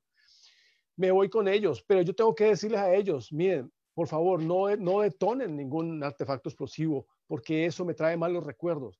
Si mis amigos actúan de buena fe, no van a detonar ningún elemento explosivo. Pero si yo voy a la fiesta, voy a la reunión, no digo nada, me mantengo en silencio y empiezan a detonar los artefactos explosivos, no es culpa de ellos de que yo entre en una situación nuevamente de agresión o de ira. Por eso debemos sentarnos en nuestra familia, compartir y saber ellos cuál es el detonante para lo cual yo puedo posiblemente accionar en contra de ellos. Recuérdense que cuando uno tiene un estrés postraumático, se olvida de dónde está. Su mente está por allá, en el sitio donde ocurrió el evento negativo, y es posible que yo estando acá estoy accionando un arma y no me estoy dando cuenta. Para mí, yo estoy en combate. Otra situación es practicar actividades deportivas, mantener rutinas de comida, mantener rutinas para el sueño, mantener rutinas para el ejercicio. Establecer metas realistas, no nos vamos a poner a inventarnos de que yo voy a hacer un trabajo en una obra de arte de bronce de 4 metros cuando realmente no soy capaz de hacerlo. Yo quiero ponerme una meta realista. Voy a hacer una obra de arte, vamos a hacer una pintura, que así me salga fea, pero para mí es hermosa, y el apoyo de mis familiares, amigos y mis colegas me van a decir, esa pintura está hermosa. Eso da motivación para salir adelante. Hay que hacer lo que se pueda, no ser fantasiosos y de la forma que pueda, no inventarnos formas que no nos van a llevar a ningún lado. Ojo, porque si en caso tal de que yo me ponga metas y no logre las metas, esas metas me van a llevar a la frustración. Después de la frustración me va a llevar a la depresión, y después de la depresión me va a llevar al suicidio. Por eso es muy importante la conversación entre todos y mantenernos ahí, muy pendiente de ellos. Lo otro que tenemos que hacer es pasar tiempo con amigos, familiares, mantener la paciencia. Otra cosa, tener paciencia de los síntomas para que mejoren. Esto no mejora de un día para otro. Recuerden, y se los digo yo por experiencia, el estrés postraumático dura toda la vida. Solamente que se puede apaciguar por medio de medicinas. Hay un medicamento que de pronto en México se consiga. Yo creo que sí se consigue, debe haber un medicamento genérico que es un medicamento antidepresivo llamado inhalador selectivo, que es con serotonina. Este inhalador selectivo es muy bueno porque ayuda a reducir el tema de depresión, ayuda a elevar el tema de sueño, la tristeza. Es un fármaco muy, muy bueno, solamente es bajo prescripción médica. Otro tema, otra ayuda es evitar el consumo de drogas y de alcohol cerca de las personas que sufrimos el estrés postraumático. No quiere decir que porque yo tomo una cerveza me voy a volver un loco. No. Nosotros podemos tomar una cerveza, podemos tomarnos un vino, podemos tomarnos un tequila, podemos tomarnos un aguardiente, pero con el control, totalmente controlados. Y eso también depende de nosotros como en la voluntad propia de salir adelante. Tenemos que tener paciencia para que nuestra enfermedad salga adelante. O sea, no nos tiene que ganar la enfermedad. Por eso nosotros necesitamos conversar, mantener contacto permanente con la persona que está enferma, porque realmente esto es una enfermedad, no dejarlo abandonado y transportarlos a un mundo real, nada de fantasía, y procurar no generar el detonante, como el ejemplo del explosivo, justamente para que no haya ninguna situación de riesgo. Espero que haya quedado claro. Esto es largo, pero yo sé que el tiempo me apremia. Me parece que ha quedado muy claro. Excelente comentario. Aquí tenemos la problemática, desgraciadamente, de que muchos de nuestros elementos han ido a combate, no se ha logrado su rehabilitación, viven estresados y con problemas psicológicos que enfrentan, especialmente explotan cuando están con su familia, que es el lugar más común donde se presentan los problemas habituales. ¿Puedo decir algo más? Sí, por favor. Yo quiero generar esto como ya de ayuda colectiva en las cuestiones de manera interinstitucional. Es que deberíamos generar, por ejemplo, depurar el sistema y generar centros donde se trate al enfermo con el estrés postraumático, centros especializados, generar también convenios con instituciones educativas para mejorar la calidad educativa del uniformado y de su familia. Todo eso le va a ayudar a salir adelante, la creación de centros idóneos para manejar y ayudar a sobrellevar el estrés postraumático, convenios con centros deportivos y de culturales, y en fin, es una serie de ideas que tenemos nosotros para aportar y ojalá se pueda hacer concreto todo esto con tal de que México sea lo mejor en cuestión de Policía Nacional. Excelente, muchísimas gracias por este comentario. Creo que va a ayudar mucho. Tenemos diversos importantes servidores públicos que se encuentran hoy presentes con nosotros y sabemos que van a tomar en cuenta estos importantes comentarios. Bien, la siguiente pregunta es para la doctora Yenit y menciona lo siguiente. En el país en el que vivimos actualmente se encuentra en una guerra no declarada. Una gran cantidad de jóvenes forman parte de la delincuencia organizada y han tomado las partes más difíciles, que es los actos del sicariato, asesinando una gran cantidad de personas. ¿Es posible que estos jóvenes sean rehabilitados? ¿Es posible que al regresar a su entorno, si es que llegaran a ser ingresados en alguna institución para su rehabilitación, al regresar a su entorno donde hay las bandas delincuenciales, puedan romper esta sinergia natural de volver a ingresar a los grupos de delincuencia? Adelante, doctora Yenit. Sí, sí es posible. O sea, la respuesta es sí. Lo que pasa es que hay que llevar, como unos pasos, unas pautas. Se necesita tomar a los chicos o juntar a estos chicos y hacerles como primero una evaluación psicológica, ¿sí? Y psiquiátrica. Porque así como estaba hablando yo del problema genético, de los genes y de los factores que influyen, entonces tocaría hacerle a ellos una evaluación psicológica para ver si tienen problemas de algunos trastornos que están influyendo en su conducta criminal. Si tenemos de pronto chicos con problemas psicopatológicos, Entonces, deben ser recluidos en una institución primero, ¿cierto? Para que sean desintoxicados totalmente. Entonces, no, toca primero la evaluación psicológica y psiquiátrica. Luego de que ya se tenga esta evaluación psicológica y psiquiátrica, si tiene algún trastorno psicopatológico, debe ser remitido a una institución donde sea medicado y estabilizado neuronalmente, y luego entonces le toca la parte psicológica, ¿sí? Para ayudarle en sus traumas desde la niñez. O sea, toca realizarle una catarsis totalmente para poder realmente saber y entender la conducta de estos muchachos. Porque mire, ya hay jóvenes, como decía ahorita en esa pregunta, jóvenes ya de, digamos, los 18, 19, 20, 20 y tantos años, que desde la niñez está sumergida en la delincuencia, en la drogadicción, y esto entonces no se va a hacer. El cambio de conducta no lo vamos a ver de la noche a la mañana. No va a ser en unas semanas, no va a ser en unos meses, quizá dure algunos años en una rehabilitación, ¿cierto? Bueno, quiero decirles que yo soy psicóloga cognitiva conductual, y esto en este factor pues se va a demorar un poco más, pero es lo que necesitamos. Mire, si nosotros aquí en Colombia hemos podido ver restaurados muchos jóvenes que ahora le sirven a la sociedad, el cual yo tengo contactos con algunos de ellos. Y mire, ellos me decían, si no hubiera sido por el trabajo que hacen aquí los psicólogos, las instituciones, ¿cierto?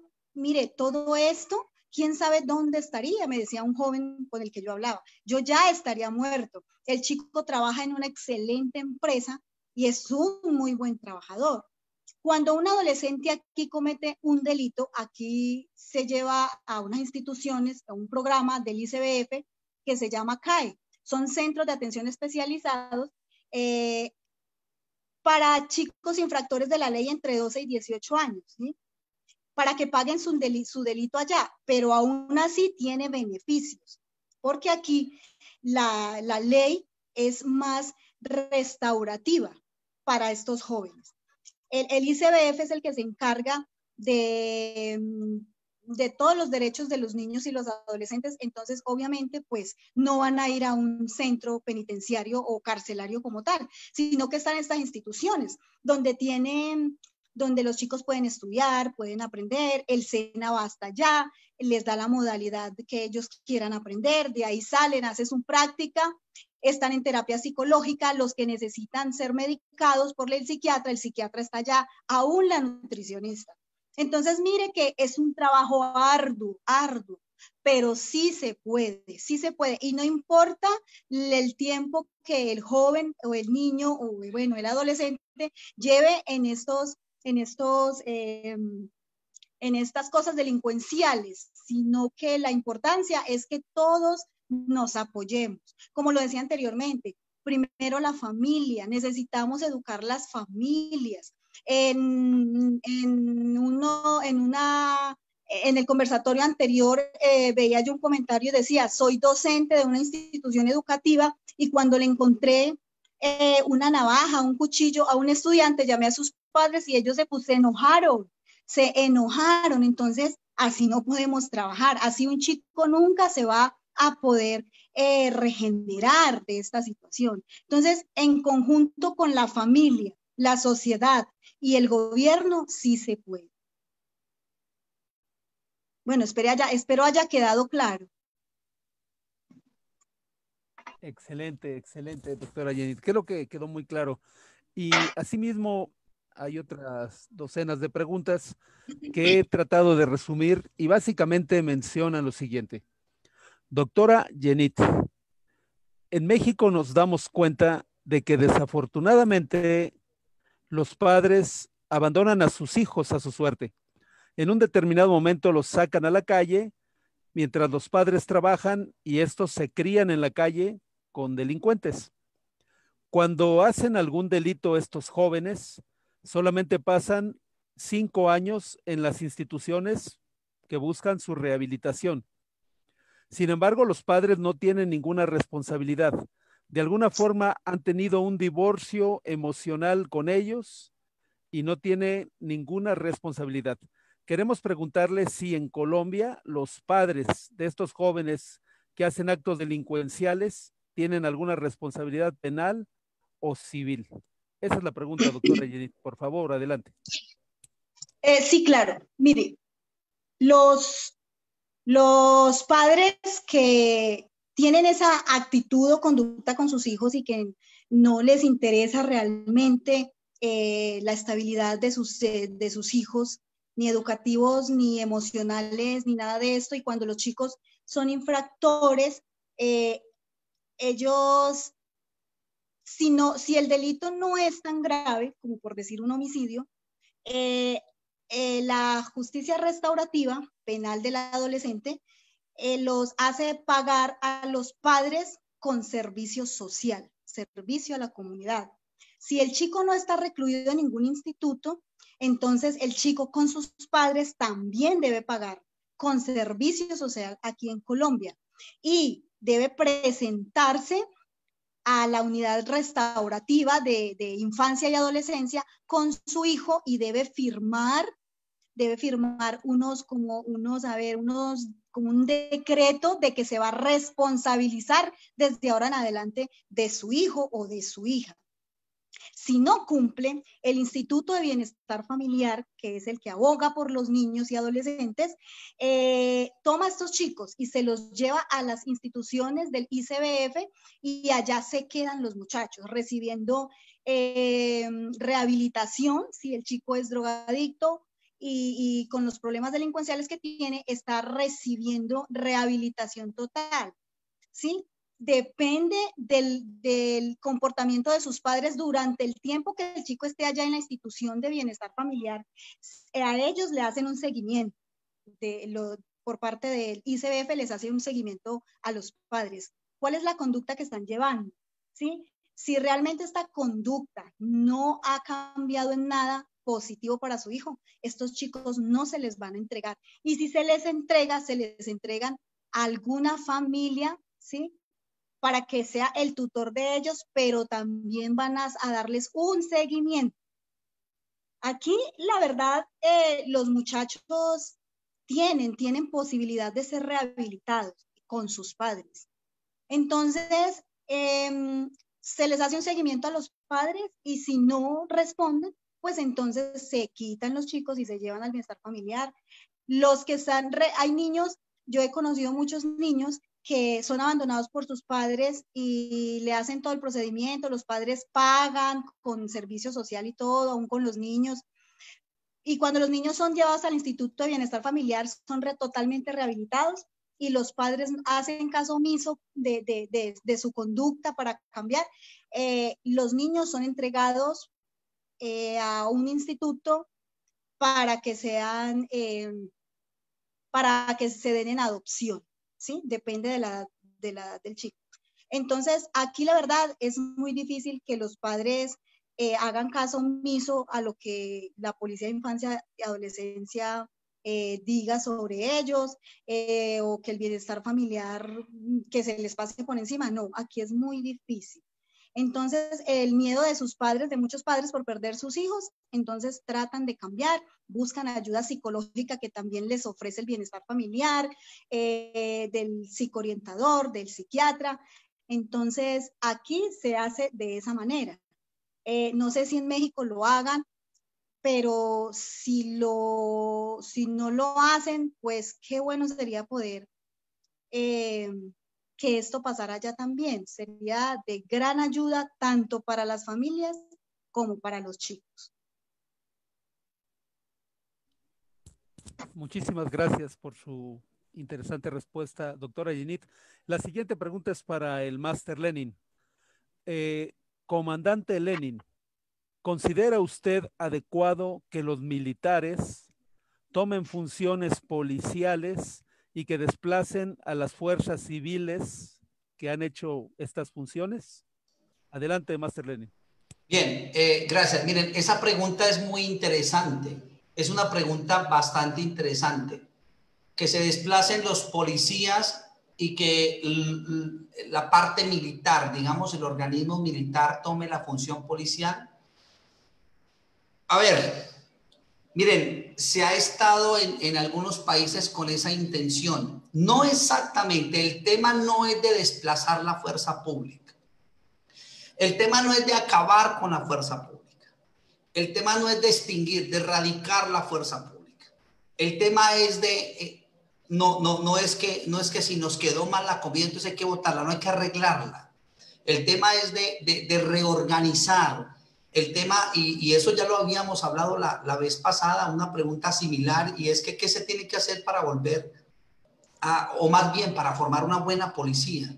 Y eso viene desde las escuelas. Primero que todo, no está bien quitar la policía, porque zapatero a sus zapatos. Las fuerzas públicas funcionan bien y las fuerzas públicas, o la fuerza pública, más bien en sentido singular, la fuerza pública está conformada para eso. La policía nació en Grecia, en 1800 y pico. Y para eso fue, para controlar el orden interno. Si nosotros formamos el ejército para este tipo, estamos siendo un poco como drásticos, digámoslo así.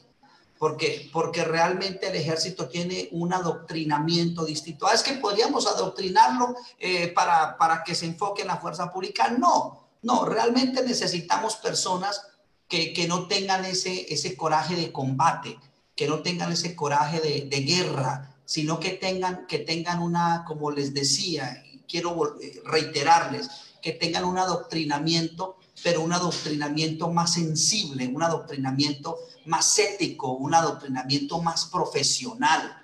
Y eso lo que se tiene que hacer es organizar, reorganizar, cambiar a una policía nacional con buenos hombres, con buenos principios. No erradicar la policía, no está bien. El ejército es el ejército. Porque si metemos el ejército, miren aquí, cuando metemos el ejército, la marina, el SEDENA, cuando metemos el glorioso ejército de cada país a las calles, la gente tiene respeto por el ejército y ama al ejército. Pero cuando nosotros metemos la policía es distinto.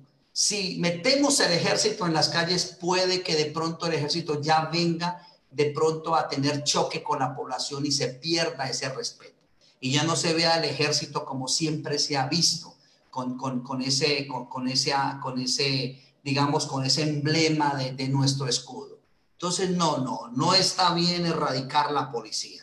No está bien sacar la policía. Lo que está bien es el problema no es, digamos, de la policía como tal, de la esencia policial.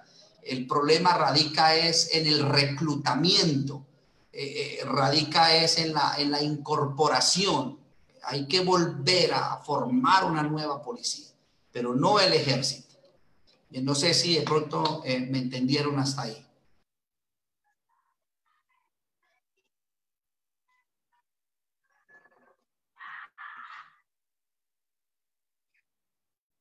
Adelante, maestro Pablo.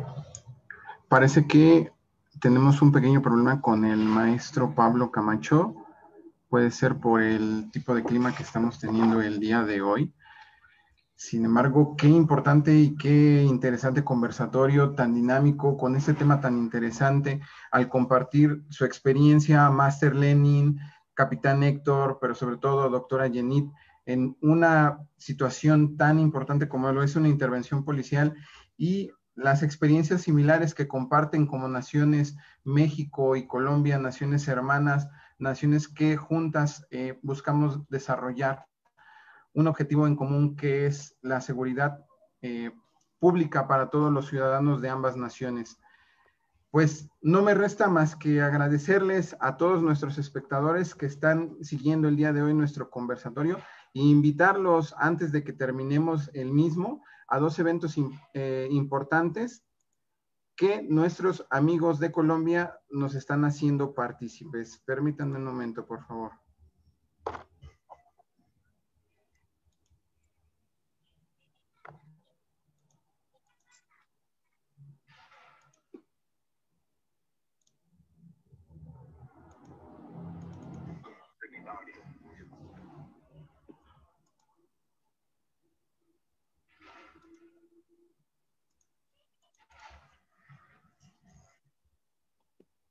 en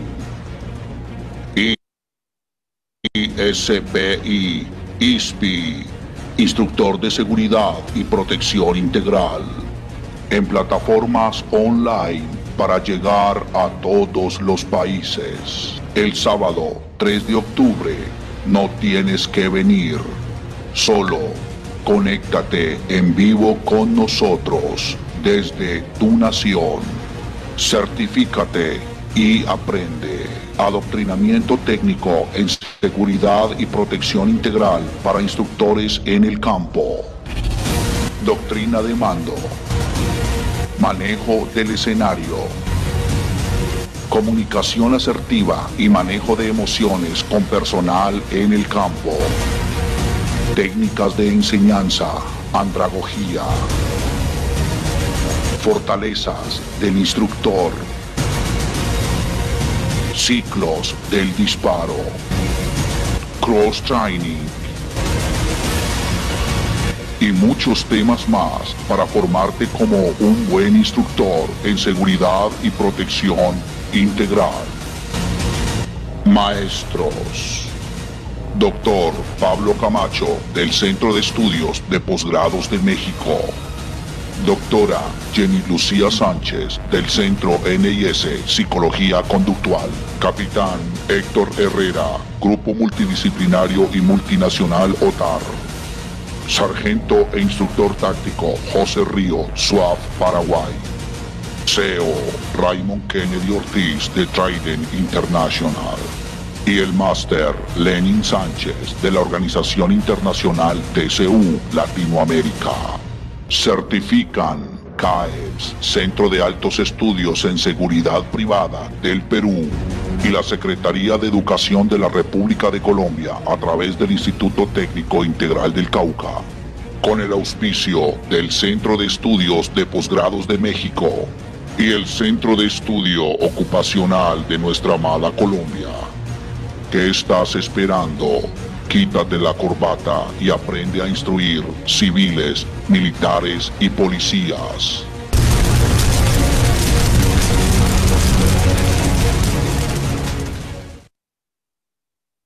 Máster Lenin, ¿nos puede comentar acerca de este evento, por favor? ¿Nos apoya con su micro? Adelante. Sí, ya. Sí, claro, mira, tenemos, a ver, esto es un seminario. Es un seminario que se enfoca en el tema de andragogía, en el tema antes del disparo, antes de llegar con el policía al polígono. Es decir, en el aula de clases, el movimiento con el personal, el adoctrinamiento, la doctrina de mando, la composición de todos estos factores que hacen a un buen capacitador, a un buen instructor. Sería muy bueno para los instructores de policía, el cómo manejo yo el personal en el campo. Hay muchas situaciones en las que han ocurrido y muchos alumnos de pronto han salido heridos por digamos, un error del instructor.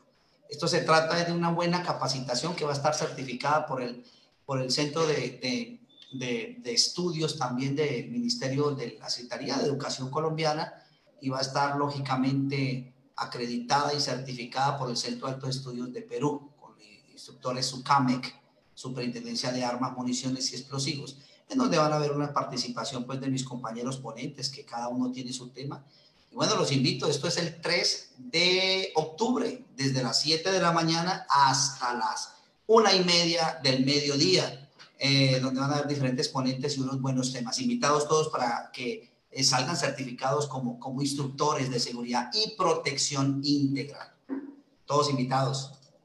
Excelente, Máster. Y también tenemos otro evento con el capitán Héctor Herrera. Capitán, si gusta, déme un momento para compartir el evento y nos pueda comentar de qué trata el mismo, por favor. Adelante, capitán, si nos puede comentar de su evento.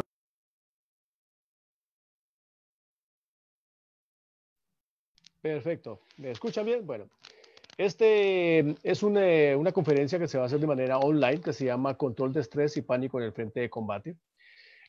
con el eslogan que dice que solo los que hemos estado con nuestras vidas en las manos de nuestro agresor sabemos lo que sucede realmente. Esto va enfocado justamente a qué es lo que pasa cuando estamos en una situación crítica o en un evento crítico y qué sucede después de ese momento.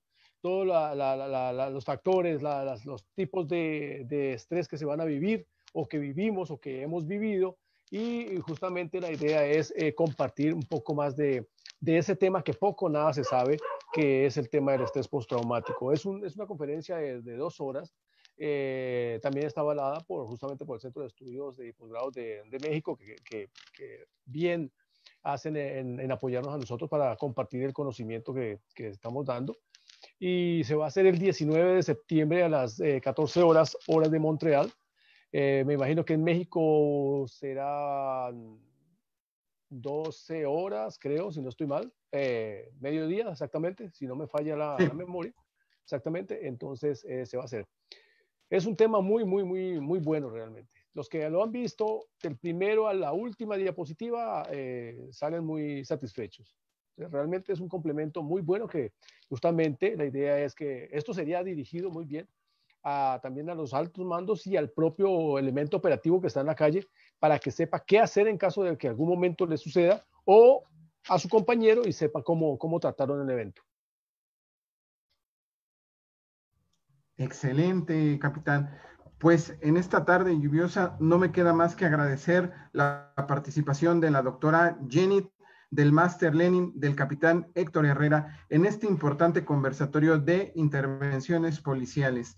Agradecerles a nombre del doctor Óscar Ulises Delgadillo Aguirre, rector del Centro de Estudios de Posgrado, de la maestra Elsa Delgadillo Aguirre, directora general de nuestra institución, y agradecer a ustedes, amigos y amigas, que semana con semana siguen nuestros eventos. Por favor, permanezcan al pendiente y los esperamos en nuestro próximo conversatorio. Les deseo a todos una excelente tarde. Un saludo. Muchas gracias a ustedes también. Un honor haber compartido con ustedes estos temas tan importantes y la verdad muy extensos, pero esperamos una nueva oportunidad y qué bueno que fuera presencial porque me encantaría conocerles presencialmente a todos ustedes.